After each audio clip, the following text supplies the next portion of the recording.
əlillik dərəcələrinin təyin edilməsi müqabilində külli miqdarda rüşvət almaqda təqsirləndirilən Könül Əliyeva və İltizam Əzimovun cinayət işi üzrə məhkəmə prosesi keçirilib.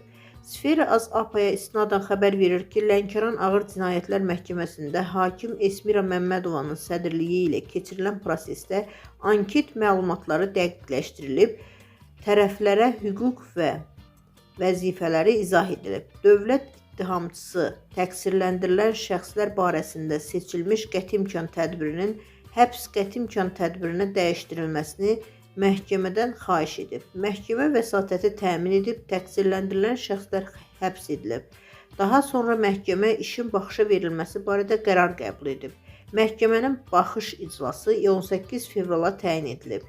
Qeyd edək ki, təqsirləndirilən Könül Əliyevanın sözü gedən vəzifədə işləyərkən həmin xəstəxananın Məmməd Rızalı tibb məntəqəsinin müdiri vəzifəsində işləmiş İltizam Əzimovun köməkçiliyi ilə qanunsuz olaraq əlillik dərəcələrinin təyin edilməsi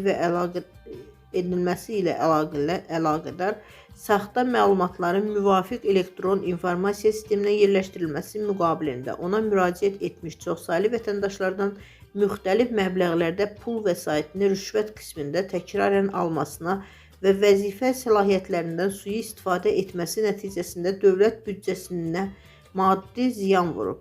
Təqsirləndirilən şəxslər Cinayət Məcəlləsinin 308.2, 311.3.2 və 313-cü İltizam Əzimova isə həmin məcəllənin 32.5, 308.2, 32.5, 311.3.2 və 35.5, 313-cü maddələri ilə ittiham edilib. Dövlət büdcəsinə dəymiş ziyan qismən ödənilib. Barələrində polisin nəzarəti altına vermək qəti imkan tədbiri seçilib.